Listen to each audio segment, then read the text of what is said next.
Here. We have a quorum for official business. Thank you. We'll now stand for the Pledge of Allegiance. I pledge allegiance to the flag of the United States of America and to the republic for which it stands, one nation, indivisible, with liberty and justice for all.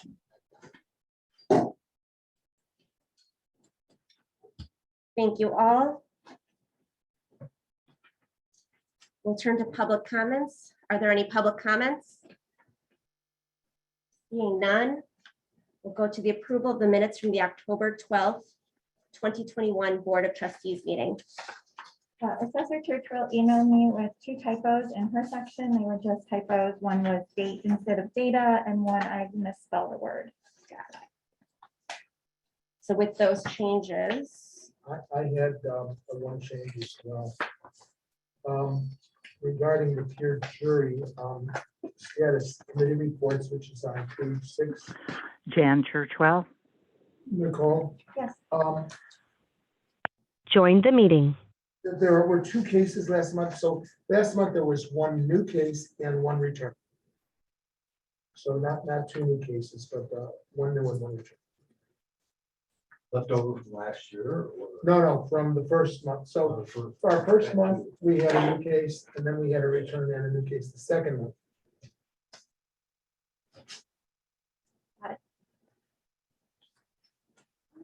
any other changes to the minutes? Seeing none, I'll call for a motion to adopt the minutes. Gail, Yes, it's Jan. Sorry, I'm on my phone. yes, I was just able to get in, and I did send Nicole just a couple of little typo changes to the Yes. assessor's part of the report. Did you Nicole, have them? She has them. Great. Okay, good. Thank you. thank you. So Trustee Robbins moved. Did we hear a second? Second. All those in favor, say aye. Aye. Aye. Aye. All those opposed? Unanimous. Going to the supervisor's report. The most important part of the supervisor's report is obviously that we are mourning the loss of one of our trustees tonight. John Thomas passed away this past weekend after a short illness. And I think I speak for the rest of the trustees when I say that, you know, he will be missed dearly, and that his experience and his civic acumen were invaluable. You know, when we came together 5 years ago as a slate for the Mutual Citizens League, we didn't know each other. And I think that was even better. You know, the whole process was better for it, because I wouldn't have known John Thomas and I wouldn't have gotten to know him. And I think that he brought you know, so much experience and so much knowledge to the table, literally, as our non-lawyer, to bring us to practicalities and to really bring us back to why we were here, to serve the community. So we'll just take a moment of memory.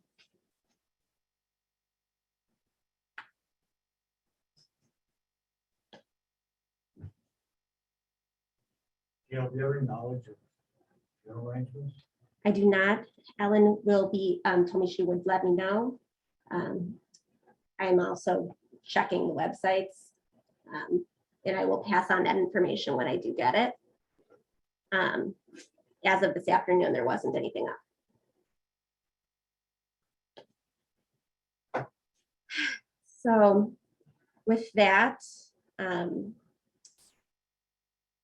we are here with a quorum. We are able to continue to proceed.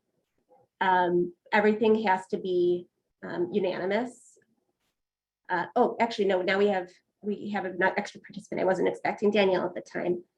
So we have a quorum in person, so we can have participation online. Danielle is online. So she is considered a regular participant of this meeting under our digital policy.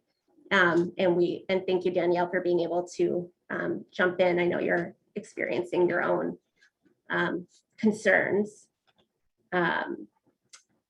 We will fill that vacancy within the statutory 60 days. And it'll be open process and everyone will be involved, and it's the board, not the supervisor, that does that. So keep an eye out for that information as we, because that would be the beginning of January. And obviously with the holidays, it might be a little complicated. You have before you a flyer about the shred event coming up this Saturday. We ask that our government officials consider volunteering. I'll be there. Trustee Moser helped out in the last one. I don't think he's been completely scared away from it. I'll be here. Fabulous. And so we hope that, we'll see more people there. The Volunteer Center is our partner for that, as well as Regina Dominican. The Volunteer Center and Julie, our fabulous new outreach associate, has been doing a fabulous job organizing that. And we're hoping to double our shred capacity. We have double the shred capacity. We have to fill with 2 trucks at this point. So 20,000 pounds, 2 boxes or bags max, and we will be enforcing it. We've got 2 trucks this time. 2 trucks. So is it a truck and a backup truck, or is that 2 shredding trucks? They're 2 shredding trucks. Julie, do you know if it's going to have 2 at the same time, or is it 1 that comes in? We're gonna have 2 at the same time. Fabulous. 2 at the same time. And Julie's been on location, scouting, making sure everything is going to work logistically. So we're hoping, we've learned from last time what worked and what didn't work. We've certainly learned is that there's a large demand in the township for the shred events. So we will continue that process. Just as a quick update on the audit is set to be submitted to the controller on the 15th. Other upcoming events that the board should be aware about is the State of the Village for Wilmette, which is tomorrow at 7 p.m. at Malincrot. I'll be there. Hope to see you all there. As well as on Thursday will be the Wilmette Kenilworth Chamber Breakfast I'll be attending, followed by the Veterans Memorial at 10:30. And then that evening is the Intergovernmental Working Group, which is a resurgence of an effort to bring together the chair people of the various boards in Wilmette on a regular basis to see how we can work together. Are there any questions on the supervisor's report? I also went to the Boy Scouts. As you can see, we had quite a fabulous event. The Boy Scouts were able to provide us these paper goods, because you can't use your SNAP benefits on paper goods. And it was really just a fabulous, well-run event, and I thank them for having me. And the Girl Scouts are coming this weekend. So the Girl Scouts put together those lovely gift baskets for all of our pantry clients for Thanksgiving, and that's coming up as well. So if you're interested in volunteering for that, I'm always happy to have you. All right. Madam Clerk, clerk's report. I have no report today. Assessor Churchwell. Yes, no, there is no news from the county assessor's office, so there is no news for me. Got That's it. We'll now go to the consent, or the, not really consent agenda. Sorry, I thought we had changed that. We have received staff reports from the Community Services Administrator, Social Services Administrator, Communication Support Services Associate, and the financial reports that are in your board packets. Would anybody like to take any of that out for discussion? We don't normally do financial report under The reason why we're doing financial report under that is that Diane is not present today. That was a planned absence. But I was concerned, since we did not have a financial report last month, I didn't want it to get too stale. So certainly I went through it. I would have preferred it to be through October, but we do have through September and are reconciled. But if, as you can see on here, it only shows the one check for our agencies. We have now sent out the second checks. So substantially more has been handed out. We're further along. So you would see those numbers increase to the 66.66.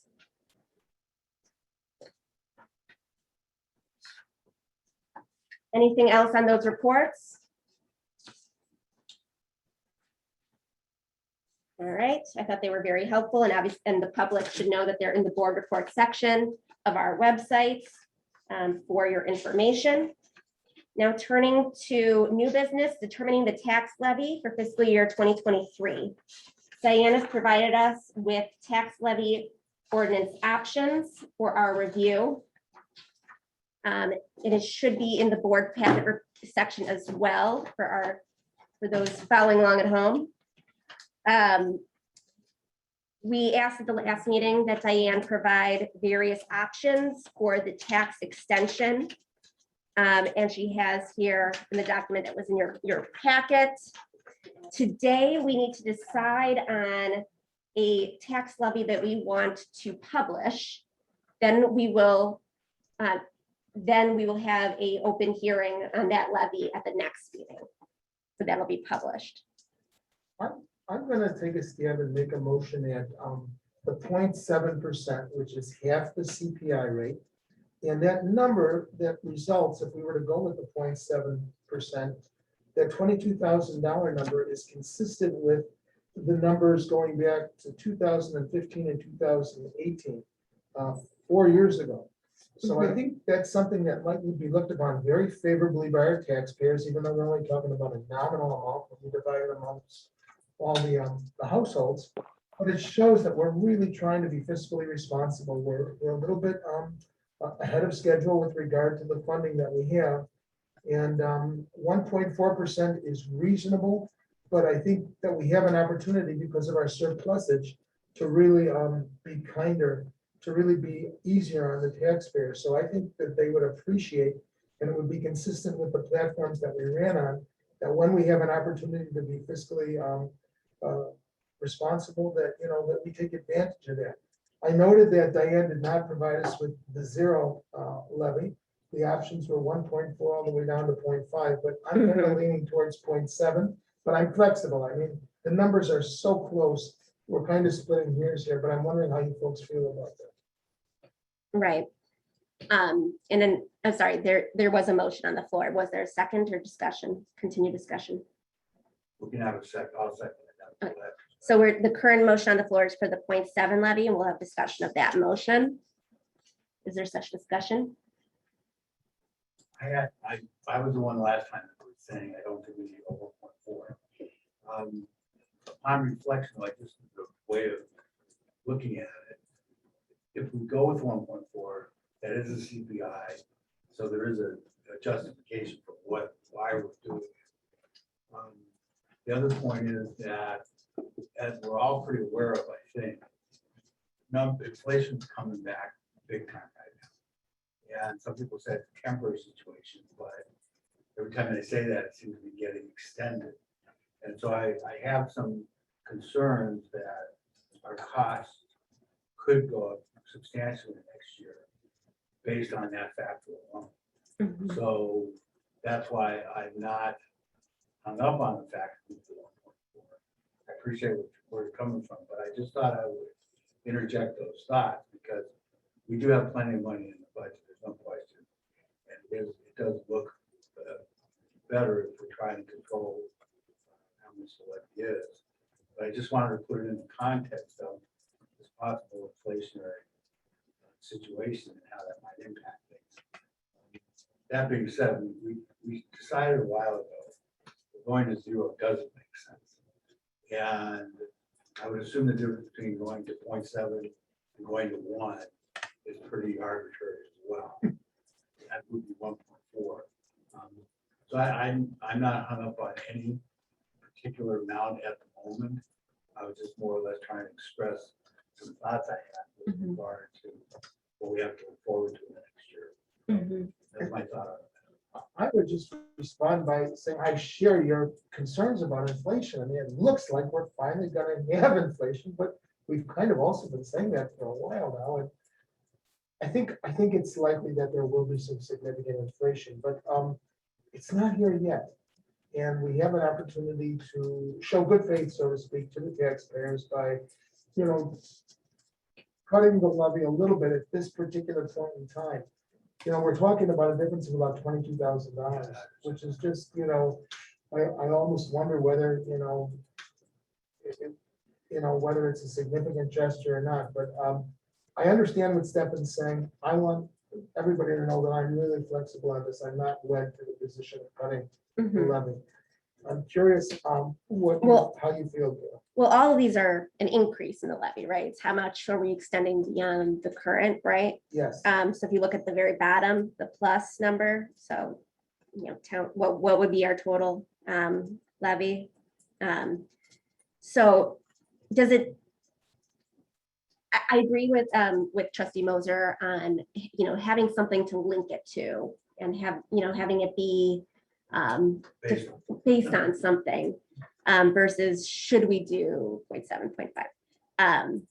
So, you know, I had been concerned, I think last year about whether CPI was the right thing to hook it to, but I think here it does make sense. And I do think that the rumblings about inflation are much stronger now than they had been from everything that I've heard, though I admit to not being an economist. Does it matter to your analysis that, you know, our attorney came here and discussed the potential of abatement? And essentially to do that, we can levy right now at a normal, as if we're, you know, a normal CPI rate. And then when we get the, essentially the bill from the treasurer's office, we abate portion of that levy back to the taxpayer, essentially. And we're certainly doing that on the general assistance funds because we're, you know, my back of the napkin calculations say we should. And we can't cut the general assistance fund because we're already doing 0% increase. You know, does that impact your discussion of making sure we're showing them that we're being good stewards? You know, I'd hate to bring up, you know, it was Trustee Thomas who did mention that any agency that didn't seek an increase for CPI was, you know, not being fiscally smart because they're going to have increased costs. And we are the same way. He did make that argument, but I respectfully disagree with him on that because sometimes there are some compelling reasons for them not to ask for an increase. Sometimes the services they offer shrink significantly. Oh, of course. Yes. But if everything is equal and your major changes are in cost of labor, which is really what ours are, that and goods for the food pantry, which I'm concerned about right now, but separate issue. We're full right now, but I am concerned about, you know, these supply chain issues. As a percentage of the combined total amount we're levying, these are such literally fractions of 1%. If you look at the history, which Diane kindly provided to us, you know, we were kind of, the number actually was in the 18 to, let's say, 24,000 range for 4 years. And then it kind of jumped up in 2019. And it stayed pretty high through through fiscal year 2022. So the relationship, I mean, if we did cut the levy in half from 1.4 to 0.7, this additional amount that is, we'd actually kind of, the number kind of fits in with where we were before the bump up. But again, I think both you and Stefan make compelling arguments, and I'm really open-minded on this because the numbers in the whole scheme of things seem to be so nominal. This would still be our lowest extension since, yeah, I mean, on this sheet. So Yes, since 2018. yeah, oh yes, you're right. Second to lowest. Yes. So oh, whatever. Never mind. Scratch that completely and that. No, but if we went with the full 1.4, the CPI, it would be the lowest since 2018. Really. It would be, yes. So Gail, I see both sides of the coin. You know, on the one hand, I can see an argument for the 0.7, just wanting to be fiscally responsible and, as Trustee Robin said, make it easier on the taxpayers. But on the other hand, we do want to take into consideration future inflation. I'm kind of leaning towards finding some middle ground at 1%.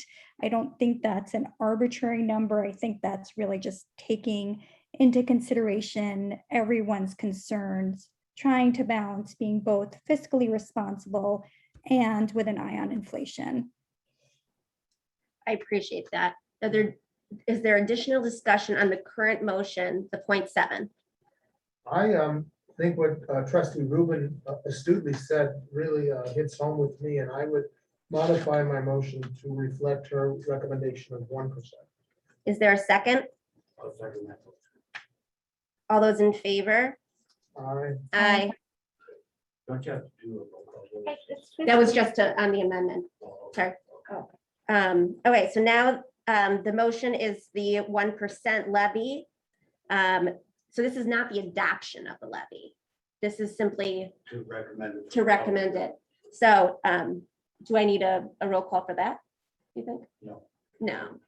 Okay, so then all those in favor of publishing the 1% levy extension on the town fund, 0 on the general assistance fund, say aye. Aye. Aye. Okay. We shall do that. We're turning now to trustee liaison reports. Danielle, agency oversight. Yes. So let's see, and I will give a little bit more of a robust report than I did last time, so my apologies. Last week, we did have 3 agencies present to the committee.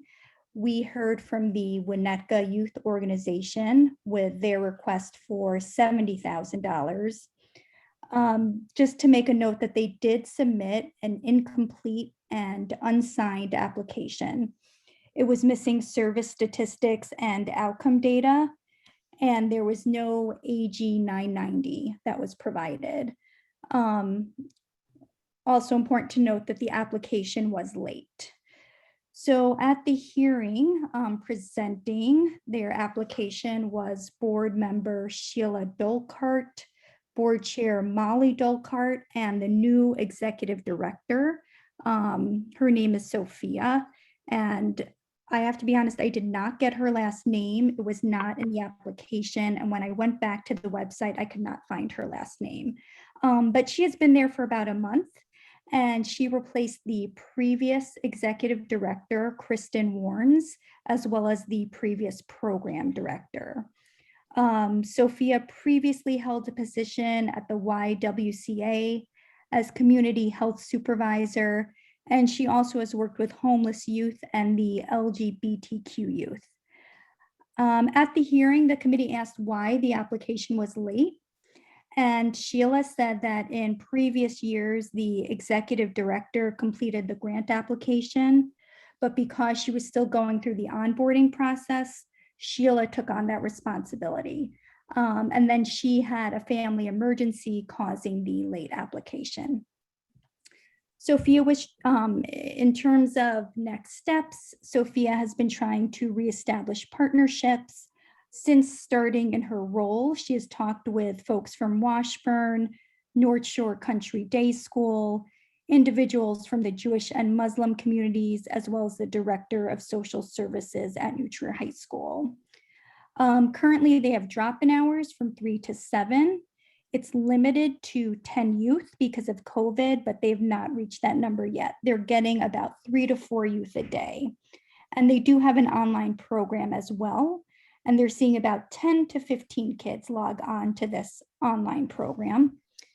Sophia said that her short-term goals are to re-engage the youth that previously attended And the long-term goal is to diversify. That is to get teens from other areas to participate and then ask other townships to help with funding.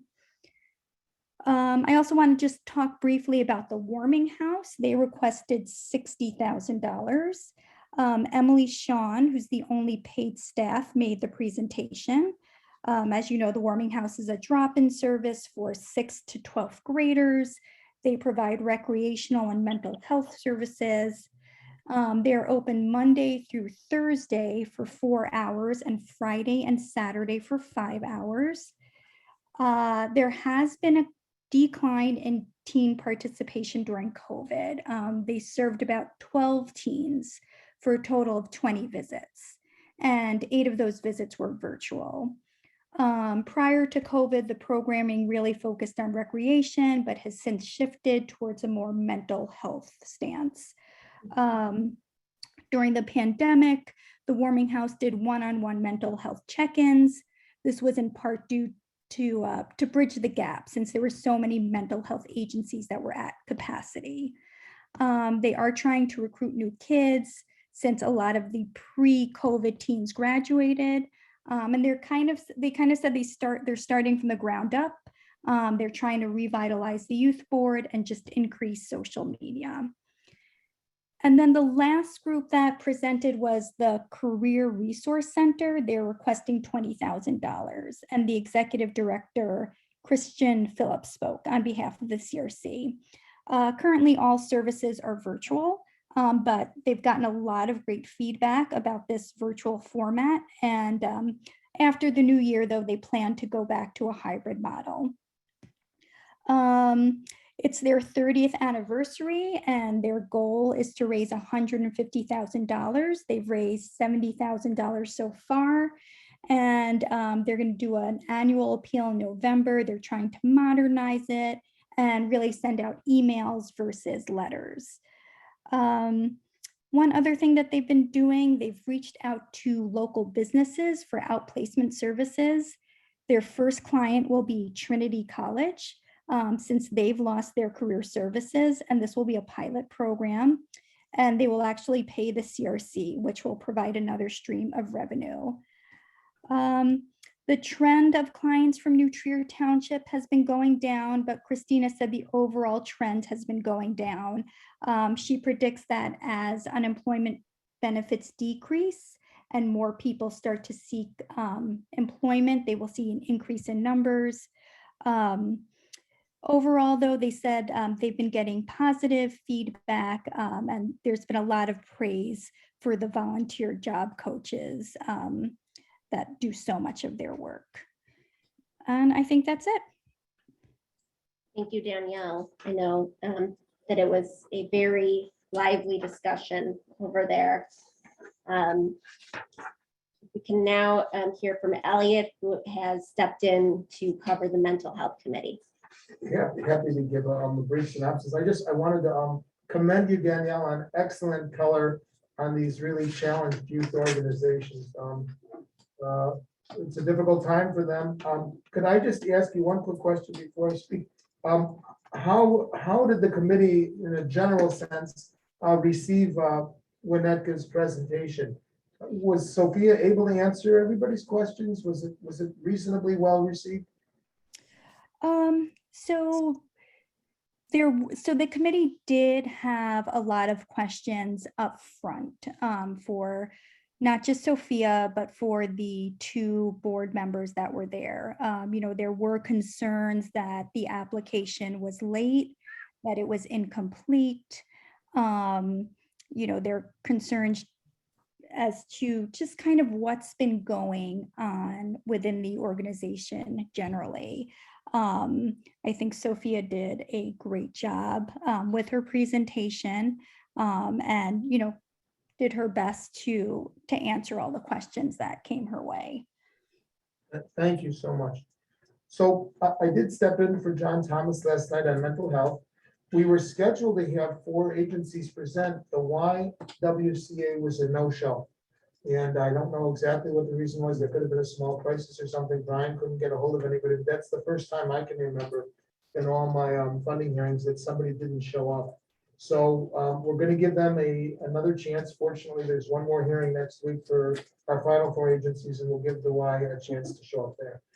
So who we did hear from was Haven, Children's Advocacy Center, and the Family Service Center from Wilmette combined with Northfield and so on. And all 3 of those agencies are in really solid shape. The presentations were outstanding. Very little concern.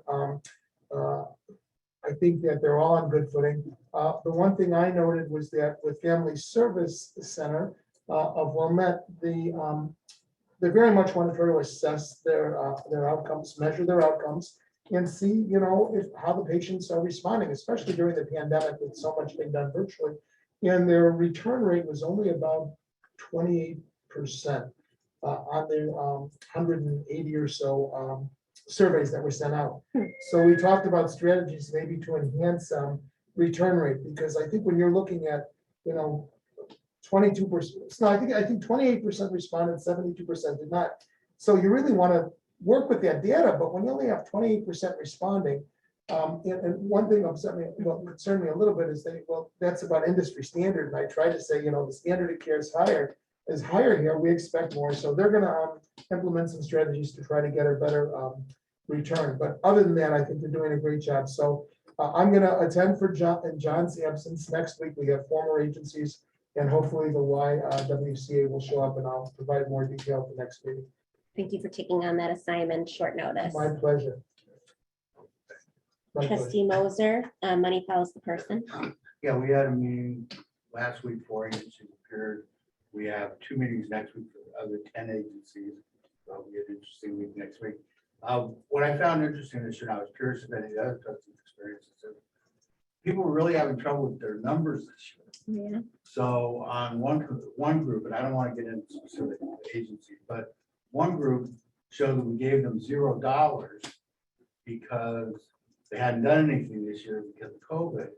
And I said to them, double check their numbers because we gave you the money.